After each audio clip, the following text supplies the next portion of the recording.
Eichmann, um homem magro e tímido, foi largamente rejeitado na vida civil por ser insignificante e socialmente inapto, alguém que não tinha nada a oferecer. No entanto, ao alinhar-se com o Partido Nazista, tornou-se absolutamente obediente às suas ordens, sem qualquer consciência. Esta dedicação levou a uma eficiência implacável que abriu caminho para um legado notório, estabelecendo-o como um dos maiores orquestradores de assassinatos em massa da história. Hoje, em Histórias UOL, iremos explorar a sombria história do principal mentor por trás do Holocausto, Adolf Eichmann. Nós recomendamos a você a ter uma visão panorâmica desse período. Assim, acompanhará nossos vídeos com ainda mais conhecimento. Preparamos um e-book incrível que vai te proporcionar isso, passando pelos fatores socioeconômicos que precederam a Segunda Guerra Mundial até o seu ponto final. Aliás, será que existiu mesmo esse ponto final? Clique no link nos comentários e embarque em uma viagem no tempo. Em 19 de março de 1906, na cidade alemã de Solingen, nasceu Adolf Otto Eichmann, primogênito do contador Adolf Karl Eichmann e de Maria, sua esposa. Sendo o mais velho de 5 filhos, Adolf cresceu e tornou-se uma figura tímida e solitária, raramente se aventurando em fazer novas amizades, um reflexo do seu mundo interior desde a infância marcada pelo nervosismo e pela reticência. Na tenra idade de 7 anos, a vida de Adolf Eichmann deu uma guinada significativa quando seu pai conseguiu um cargo como gerente comercial do fornecedor de energia elétrica de Linz, o que levou a família a se mudar para Linz um ano após a mudança de seu pai. Nesta nova cidade, Adolf matriculou-se na escola secundária Kaiser Franz Joseph, uma instituição notável anteriormente frequentada por Adolf Hitler, 17 anos antes, marcando o início de um novo capítulo nos seus anos de formação. A infância de Adolf Eichmann foi marcada pelo isolamento e pela solidão, preocupação que perturbou profundamente seus pais devido à sua aparente deficiência de aptidão social. Suas características físicas distintas, incluindo pele escura e nariz e orelhas notáveis, tornaram-se motivo de zombaria de seus colegas, valendo-lhe o apelido depreciativo de o pequeno judeu. Ao longo de sua jornada acadêmica, o desempenho de Adolf foi normal, mal conseguindo sobreviver aos desafios escolares. Durante a transição para a adolescência, ele desenvolveu a reputação de ser problemático e temperamental, levando seu pai a considerá-lo desesperadamente como uma causa perdida. Enfrentando perspectivas sombrias na academia, Adolf Eichmann abandonou os estudos aos 15 anos para seguir o treinamento como mecânico. No entanto, esse caminho também se revelou inadequado para ele, enquanto ele lutava para ter sucesso. Depois de suportar 2 anos de frustração, ele abandonou suas aspirações mecânicas para se tornar agente de vendas de uma empresa de mineração. Esta função, tal como a sua incursão na mecânica, durou pouco, durando apenas 2 anos, antes de ele passar para o cargo de agente distrital de uma empresa petrolífera, continuando a sua procura por uma carreira adequada. Aos 25 anos, Eichmann tornou-se um indivíduo quieto e introvertido, ainda socialmente desajeitado e facilmente identificado erroneamente como judeu devido à sua aparência física. Ele manteve uma posição estável, porém mundana, que o obrigou a viajar pela Alta Áustria e Salzburgo. Numa reviravolta surpreendente nos acontecimentos, apesar de anteriormente não ter demonstrado nenhum interesse para a política, aconselhado por um amigo da família, chefe das SS,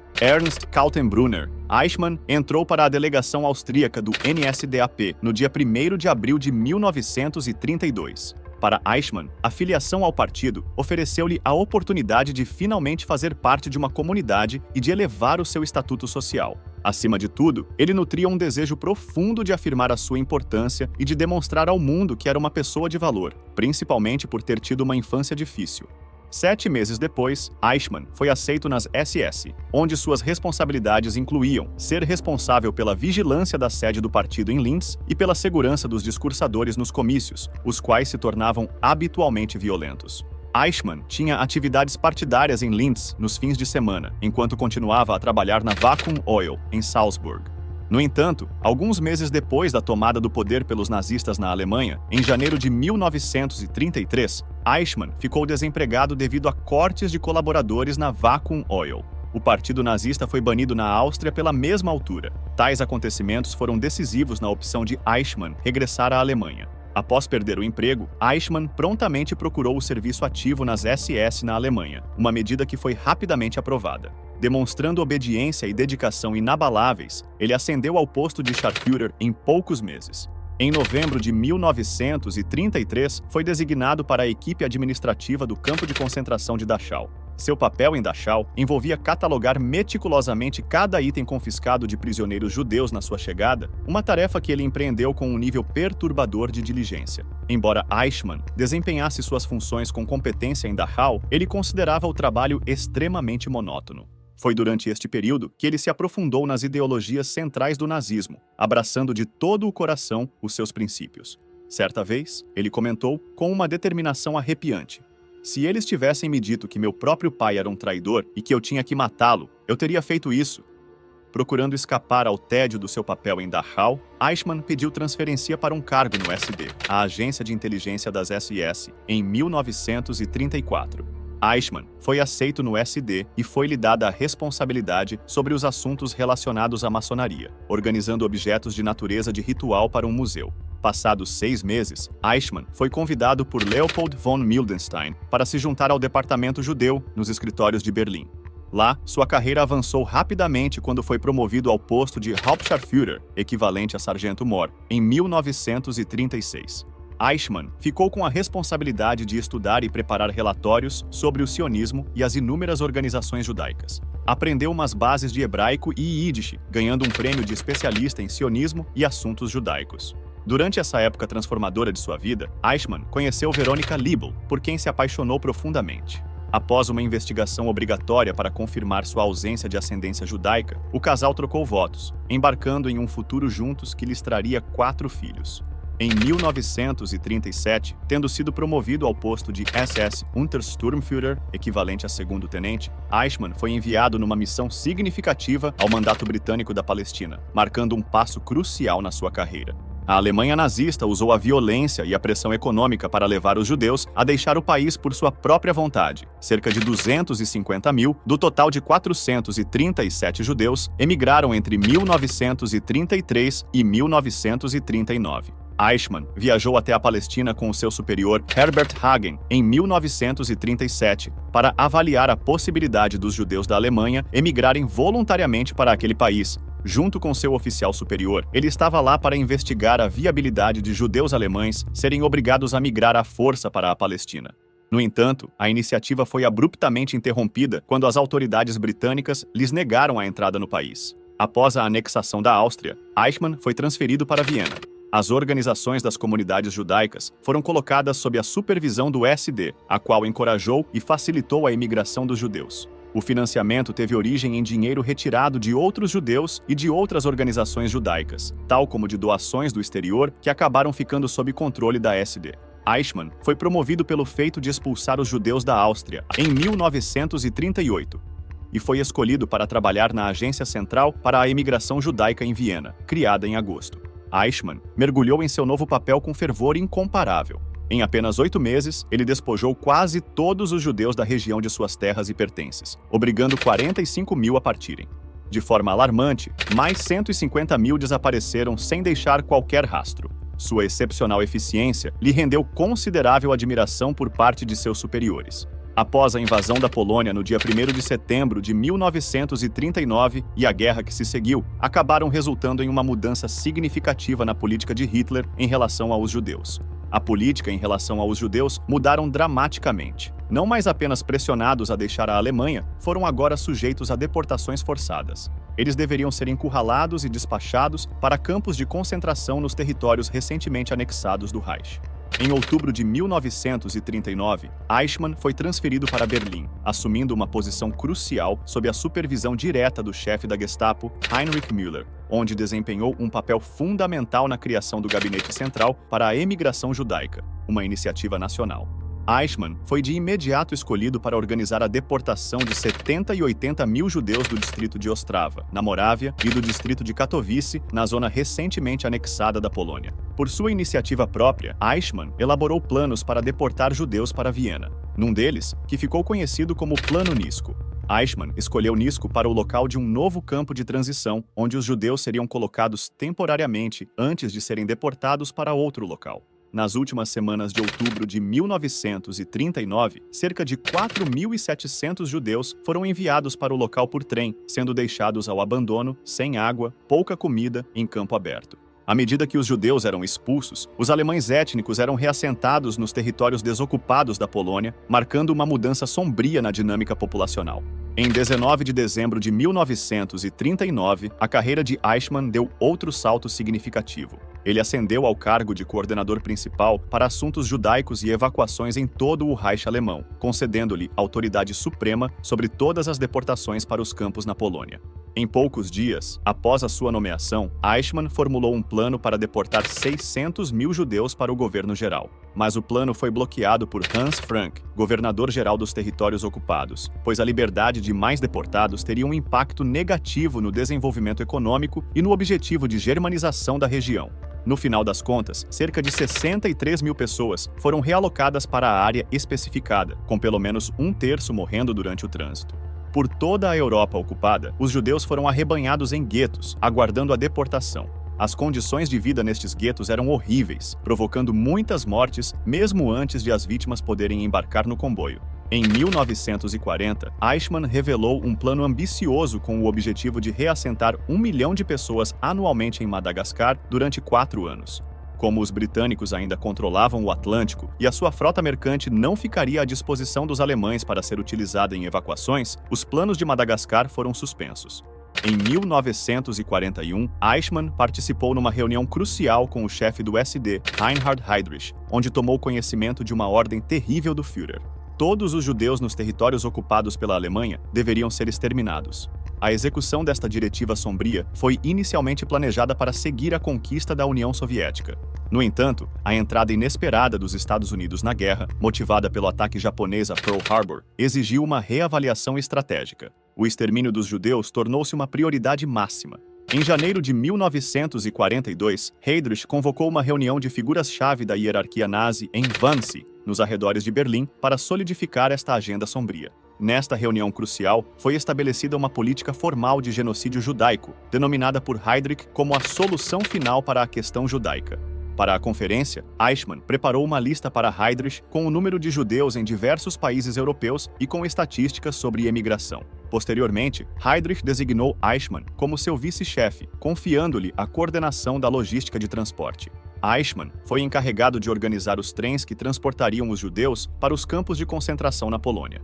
A coordenação incansável de Eichmann garantiu um fluxo contínuo de vítimas para os campos de extermínio de Auschwitz, Dachau, Treblinka e Buchenwald, transformando-os em máquinas de assassinato 24 horas por dia. Ele orquestrou o transporte de judeus e ciganos da Áustria, Holanda, França, Estados Bálticos e Iugoslávia, direcionando-os para seus destinos sombrios. Com o tempo, intensificou-se a pressão sobre Eichmann para acelerar o ritmo dos esforços de extermínio. Ele foi acusado de canalizar vítimas para um total de 164 campos em toda a Europa Oriental. Na sua busca pela eficiência, supervisionou a expansão da capacidade dos trens da morte. Apesar destas modificações, ele desconsiderou as necessidades básicas daqueles amontoados nas carruagens, muitas vezes durante semanas, sem comida ou água, causando muitas mortes no caminho. Eichmann aproveitou a sua capacidade organizacional não só para agilizar o processo de execução, mas também para arquitetar a construção de vastas e enganosas câmaras, astuciosamente mascaradas como chuveiros, para mitigar o pânico entre as vítimas. A sua iniciativa de transição do uso de monóxido de carbono para o mais letal Zyklon B, um pesticida à base de cianeto, marcou um avanço sinistro na mecânica do assassinato em massa. Um incidente em Paris, em 1942, exemplifica a assustadora e comprova ainda mais eficiência de Eichmann. Durante uma prisão em massa de judeus, contendo 7 mil indivíduos, incluindo 4 mil crianças, foram detidos. Confrontado com as objeções das autoridades municipais à sua deportação, Eichmann foi obrigado a negociar. Entretanto, estes judeus suportaram condições duras, confinados num armazém sem comida ou água, um testemunho claro da desumanidade que enfrentavam. Durante um extenuante impasse de 6 dias, Eichmann confrontou inabalavelmente as autoridades francesas, exigindo a deportação de todos os indivíduos judeus para enfrentarem a sua morte no leste. O seu severo compromisso com a eficiência encontrou uma nova arena em 1944, quando foi designado para a Hungria, recentemente ocupada pelas forças nazis. Com a tarefa de acelerar a deportação de judeus húngaros para campos de extermínio, Eichmann executou as suas funções com uma precisão arrepiante, levando à trágica condenação de mais de 400 mil almas em poucos meses. No início de 1945, tornou-se claro para numerosos oficiais das fileiras nazis que a sua derrota era iminente. O avanço das forças soviéticas numa direção e as forças aliadas em outra assinalaram o fim de muitos que tinham priorizado a sua própria sobrevivência acima de tudo. Heinrich Himmler, reconhecendo a queda inevitável, cessou o assassinato em massa de judeus e começou a apagar quaisquer vestígios das atrocidades que tinha sancionado. Ao saber das ações de Himmler, Eichmann ficou descontente. Agindo de forma independente, optou não apenas por persistir, mas também por agilizar as execuções. No entanto, eventualmente, ele reconheceu o colapso inevitável. Seu maior pavor parecia ser a possibilidade de ser destacado para a linha de frente contra os soviéticos ou americanos, devido à sua posição na SS, o que significava que ele poderia ser chamado para o serviço de combate. Em março, quando as forças soviéticas avançaram para a Hungria, Eichmann fugiu para a Áustria, procurando ajuda do seu antigo conhecido Ernst Kaltenbrunner para evitar a captura pelos aliados. No entanto, o envolvimento direto de Eichmann no genocídio tornou-o um risco, e Kaltenbrunner, visando preservar a sua própria segurança, recusou qualquer associação com ele. No final da guerra, Eichmann foi capturado pelos americanos e levado para vários campos de prisioneiros de oficiais das SS, mas com identificação falsa, sob o nome de Otto Eckmann. Quando sua identidade foi descoberta, ele fugiu de Cham. Obteve novos documentos de identidade sob o nome de Otto Henninger. Transferido para a Charneca de Lüneburg, conseguiu inicialmente emprego na indústria florestal e, mais tarde, arrendou um pequeno terreno em Altensalzkott. Ao contrário de Eichmann, outros responsáveis nazis não conseguiram escapar à acusação. Muitos foram julgados nos julgamentos de Nuremberg, onde os seus testemunhos implicaram Eichmann no planeamento sistemático e na execução do Holocausto. Em 1948, Eichmann obteve uma licença de entrada na Argentina e uma identidade falsa sob o nome de Ricardo Clement, através de uma organização gerida pelo bispo Alois Rudal, um padre austríaco então residente na Itália e simpatizante do nazismo. Estes documentos permitiram-lhe, em 1950, obter um passaporte da Cruz Vermelha, o que lhe permitiu emigrar definitivamente para a Argentina. Sob o pseudônimo de Ricardo Clement, Eichmann conseguiu um emprego em uma empresa governamental na província de Tucumã, onde trabalhou pelos 2 anos seguintes. Entretanto, a sua família chegou em 1952 e mudou-se para Buenos Aires. Eichmann passou por vários empregos modestos até encontrar trabalho na Mercedes-Benz, onde chegou a chefe de departamento. Durante 4 meses, nos finais de 1956, Eichmann foi entrevistado pelo jornalista nazista expatriado Wilhelm Sassen, com o objetivo de elaborar uma biografia. Fizeram-se gravações, transcrições e notas escritas. Enquanto isso, inúmeros determinados caçadores de nazistas estavam atrás de Eichmann. Vários judeus e outros sobreviventes do Holocausto dedicaram parte de suas vidas à procura de Eichmann e de outros nazistas. Entre eles encontraram-se Simon Wiesenthal. Por uma carta que lhe foi mostrada em 1953, Wiesenthal soube que Eichmann tinha sido avistado em Buenos Aires e, em 1954, transmitiu essa informação ao consulado israelita em Viena. Quando o pai de Eichmann morreu em 1960, Wiesenthal contratou detetives privados para secretamente fotografar os membros da família, pois sabia que o irmão de Eichmann, Otto, era muito parecido com ele, e não havia fotografias atuais de Eichmann. Wiesenthal apresentou essas fotografias a agentes da Mossad no dia 18 de fevereiro. Também essencial na descoberta da identidade de Eichmann foi Lothar Hermann, um alemão meio-judeu que tinha imigrado para a Argentina em 1938. Quando em 1956, a filha de Hermann, Sylvia, começou um namoro com um homem chamado Klaus Eichmann, que se gabava das fachadas nazistas do seu pai, foi aí que Hermann alertou Fritz Bauer, procurador-geral do estado de Hesse, na Alemanha Ocidental. O Harel enviou o interrogador-chefe do Shin Bet, Zvi Aharoni, a Buenos Aires, para verificar o paradeiro e a identidade de Eichmann. A decisão sobre como proceder através dos canais diplomáticos ou por rapto cabia ao primeiro-ministro israelita, David Ben-Gurion. Antecipando a provável recusa da Argentina em extraditar antigos nazis, Ben-Gurion optou pela captura direta. O Instituto de Inteligência e Operações Especiais de Israel reuniu uma equipe de 8 pessoas para a operação. O escolhido para liderar a equipe foi Rafi Eitan, que ocorreu em 11 de maio de 1960, quando Eichmann voltava do trabalho para casa. 2 agentes pareciam estar consertando um carro quando ele passou, enquanto um terceiro se aproximou dele pedindo um cigarro. Pressentindo que algo estava errado, Eichmann hesitou, e naquele momento, após uma curta luta, Eichmann foi colocado num carro, onde o esconderam no chão, tapado com um lençol, e foi transportado para um local seguro, onde foi despido e examinado. Uma tatuagem parcialmente apagada sob a axila direita confirmou sua filiação à SS. Em 21 de maio, Eichmann, fortemente sedado, foi transportado secretamente para fora da Argentina num voo comercial com destino a Israel, quando o primeiro-ministro Ben-Gurion revelou a captura do nazi mais procurado do mundo. Provocou um alvoroço global. A Argentina opôs-se veementemente ao método de rapto, afirmando que infringia a sua soberania nacional. Em resposta, Ben-Gurion afirmou que Eichmann foi detido não por agentes do Estado israelita, mas por particulares. O julgamento de Adolf Eichmann começou em 11 de abril de 1961 na Beth Ha'am, Casa do Povo, localizado no centro de Jerusalém, onde enfrentou 15 acusações, incluindo crimes contra a humanidade. Estas alegações retratavam-no como a figura central que supervisionava o aparelho administrativo nazi que levou ao massacre de milhões de pessoas durante e antes do conflito. O julgamento de Eichmann foi televisionado para todo o mundo, captando a atenção global. Confrontado com as narrativas angustiantes dos sobreviventes do Holocausto e de outras testemunhas, Eichmann não contestou as acusações.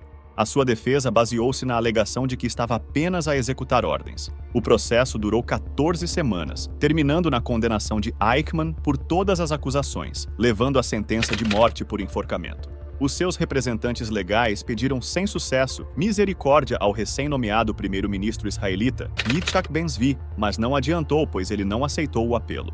Antes de sua execução, Eichmann deixou suas últimas palavras: "Viva a Alemanha! Viva a Argentina!